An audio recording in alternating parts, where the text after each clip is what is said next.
Assalamu alaikum wa rahmatullahi wa barakatuhu to some of you, and peace out to the rest of you. Hit the share button because the message is more important than the messenger. It's appropriate for me to start this one, but with the peace greeting, I guess, but you may feel it's not, even though my intention is more peaceful in the long term.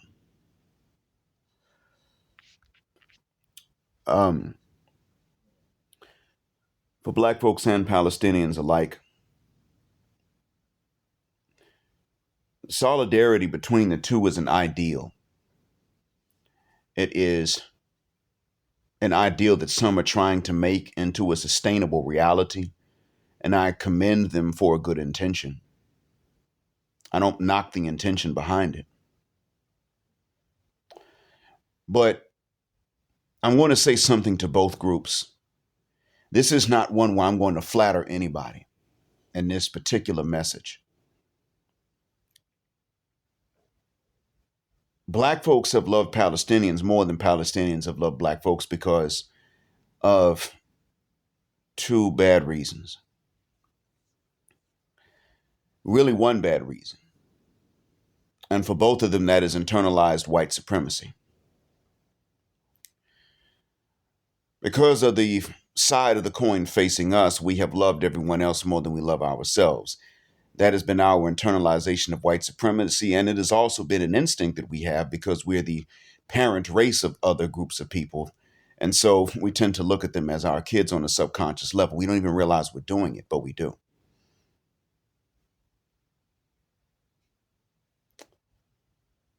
On the side of the same coin of white supremacy facing Palestinians, they're going to love themselves more than they love us, not only because that is normal for people, because you see, the real reason is going to be that they're going to love themselves more than they love us because, well, they've internalized white supremacy and we're the opposite of white.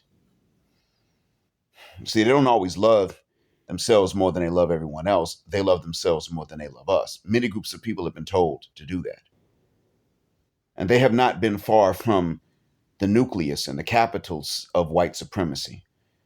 So there's one reason why they would do this if they are Muslim or Christian, whereas you look at Southeast Asians and they're less likely to do that because they've been further removed from the capitals of white supremacy, not from the colonizers that are white supremacists, but from the capitals of white supremacy. That's why.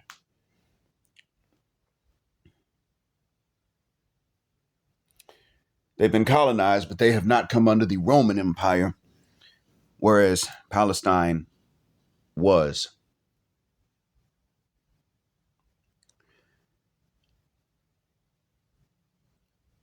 The other thing to note is that, so I guess what I'm getting at is that this greater love we've had for them has not been for a good reason. We could say that it is noble, but it has not been for a good reason. And it is the same thing for why they love themselves more than they love us. It has not been for a good reason. It's not it.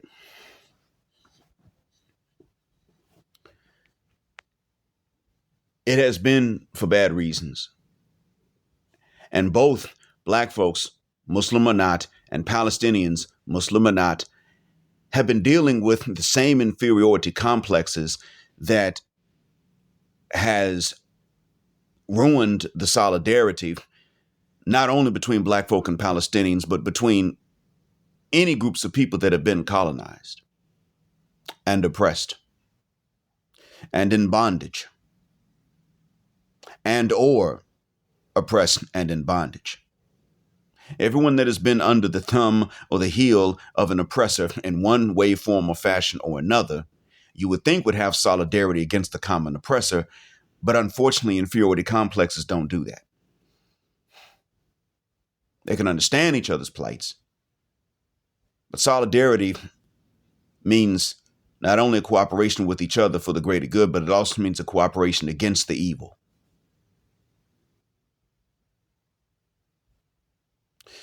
Neither of us has really been willing to do that because we have been led to believe that we are inferior to those who have oppressed us. And I will say this, Black folks have done a better job of throwing off that inferiority complex because I guess we've had to, because we've been under it longer. So we've had to.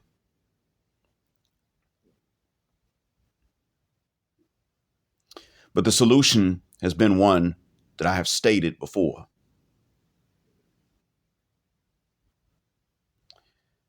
And in the solution, when you ignore it, you wind up trying to appease the one that is stepping on you.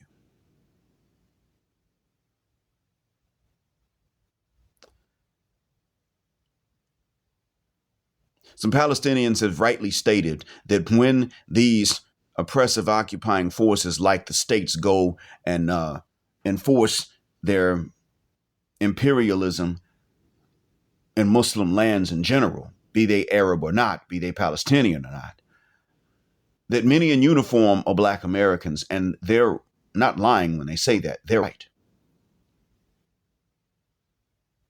We have put on the uniforms and we have gone and helped Massa to enforce his will upon other groups of people, oftentimes because there's been no other way for us to get out of our own situations.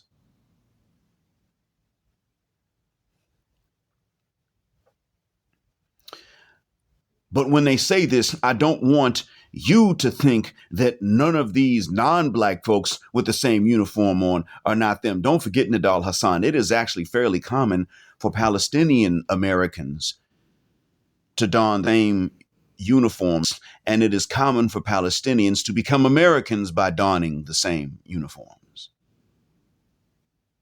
Know this.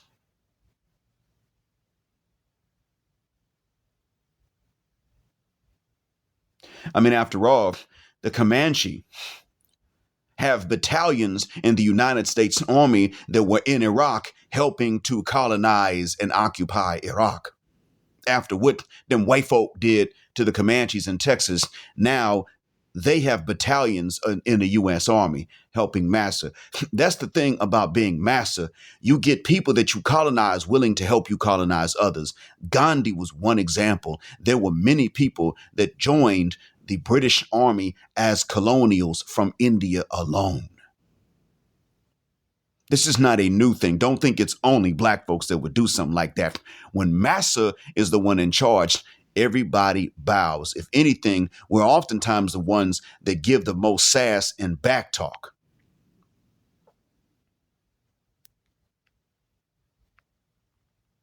We have always reserved the right to be the chiding conscience of Massa, of America, partially because we felt we earned that right when we fought for them. And when we forgot that we had that right long before we ever picked up the first weapon for any cause with which they would have agreed. And forgot that. We forgot that. But we are pointing fingers right now. Today, we are pointing fingers at each other over a dichotomy, a false dichotomy that Massa has presented to us. Are you going to vote for him or are you going to vote for her?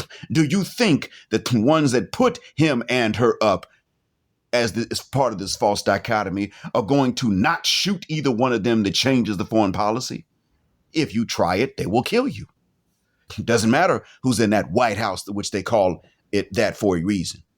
It doesn't make a damn bit of difference. Barack, the first Black president, wasn't Black enough for our taste. He was willing to help Black folks in the United States make enemies abroad. But he had not one Black American ancestor. He had American ancestry and he had Black ancestry. He was the only one where those two were juxtaposed, and he was out there willing to make enemies on our behalf.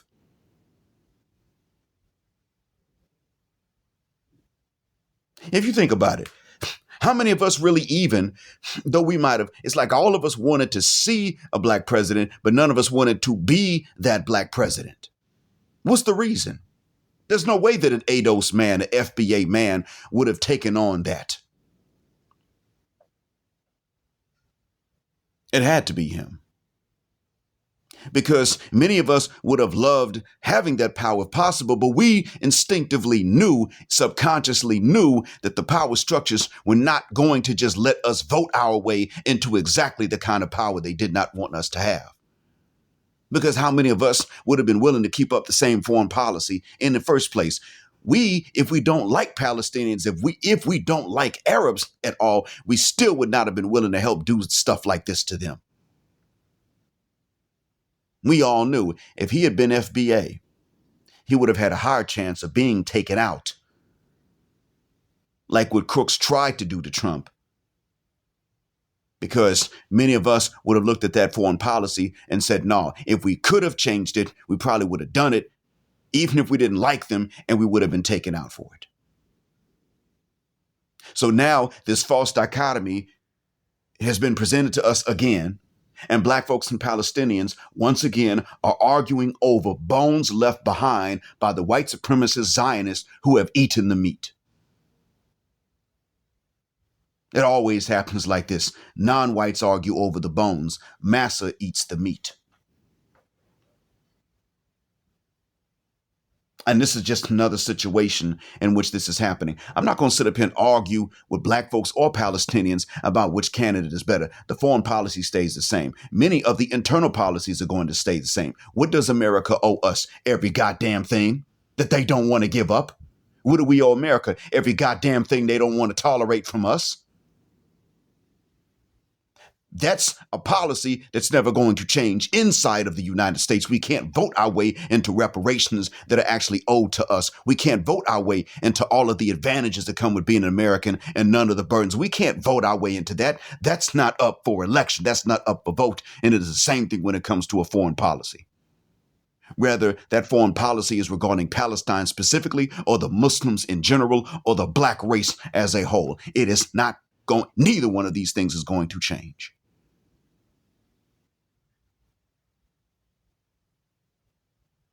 So I'm not going to sit up here and argue with y'all about it.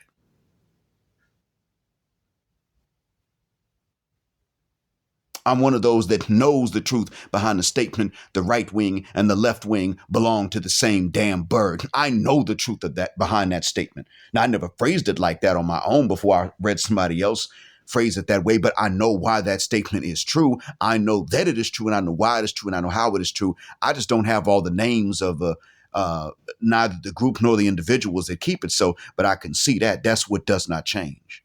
America ain't going to pay us what they owe. They'll pay everybody but us, and they ain't going to pay the Muslims. Palestinian or Arab or non-Arab, they're not going to do that. That's not something they're going to do. You really want to know the truth? A solution for Black people? I've already said what it is, but that comes with a shariocracy, to be honest with you. And a Black-run shariocracy would be what we would need in order to shield ourselves from the biases that unfortunately many people calling themselves Muslims have around the world today.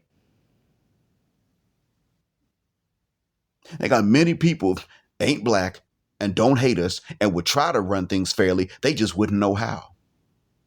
They would mean no harm, but they simply would not know how to do it. So we would need a Black-run shariocracy for our solutions. And we already, boy, look, you start putting something like that in place, they would turn around and take every non-Muslim Black person and every non-Black Muslim and get them to start the fight against something like this to make sure that would never work, because that would be the end for them, the beginning of the end at least.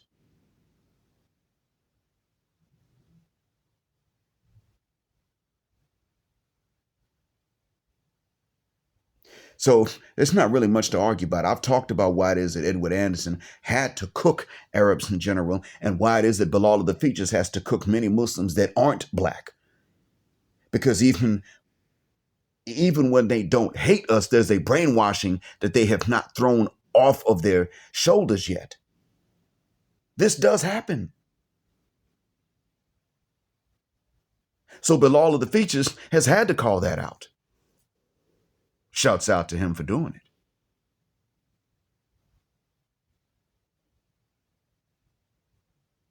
But I need to point, but even though I've talked about how it is that I have to cook them at times and Edward and Bilal have to cook them at times, there are some things that both of us need to hear, and this is part of it. We are both busy thinking that we're going to sing and dance and entertain our way out of our oppressions. And I say oppressions with an S at the end because they're related, though slightly different. We've been under the heel of white supremacy. They're dealing with Islamophobia, which is related to white supremacy. Don't get it twisted. Islamophobia and white supremacy are like, not like a set of first cousins that also got married. They're more like a set of brothers and sisters that also got married. That's what they're like. Grew up together as siblings, got married as adults, which is exactly why the children of that union are a bunch of retarded inbreds.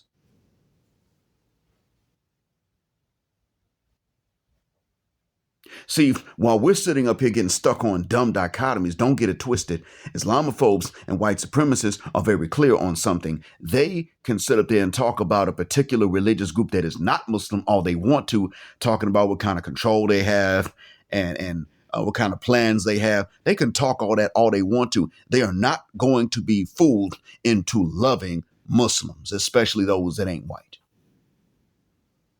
Really, the ones they hate the most are serious Muslims that are white. A white supremacist hates them more because they see them as traitors. They are not being fooled or tricked. You can't go to them and say, well, look, if you hate this particular religious group that is of a Semitic religion, if you will, then maybe you will love this other group that is oftentimes at odds with them. No, they're like, no, but we don't mind seducing them to see things our way so that they'll be white supremacists like us, but we're not going to adopt what they believe because at any point they could go back to believing that people start off as equal, and we don't believe that. How dare they sit up and tell us that they're our equals when they're brown, let alone that black folks who are black are our equals. We're mad at them for believing that black folks are their equals, even though we know they don't truly believe it.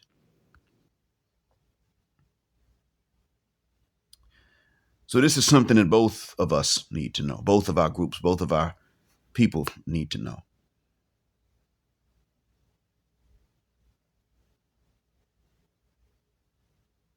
This is something we both need to know. We've made the mistake that other oppressed groups have also made of thinking that you just need a few of us to make it rich and famous and make it out the hood or make it out of Gaza and out the West Bank, out of the locations of our oppression, like DJ Khaled or some of our celebrities. And that's going to do great for our cause. No, it's not. DJ Khaled cannot liberate Palestine. He can't do it. I'm not even blaming him. He's not capable. Just like our celebrities and entertainers can't liberate us. They couldn't before, and they cannot now, and they will not be able to tomorrow. In reality, we are two different groups making similar mistakes because we're both trying to appeal to the oppressor to just stop committing oppression. You can't.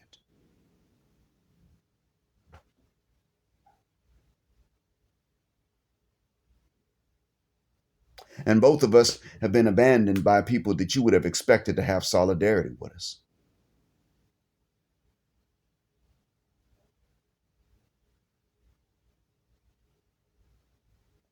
So in reality, we really are two sides of the same coin.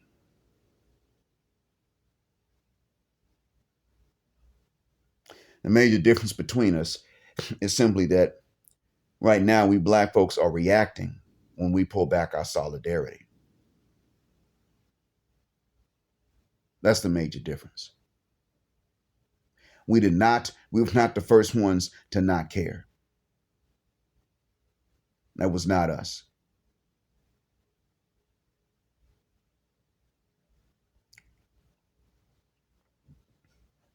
I hope that what I've said is a benefit and explains a lot. Thank you for listening. As always, black heart, black mind, black out, assalamu alaikum, and black heterosexual non-select male power because they don't like it, and black patriarchy until extinction or judgment day. Thank you for flying with us again here on Jet Black Airways, where the phrase jet black is also a verb. Keep jetting black with us until the wings and the wheels fall off. Gender, justice forever.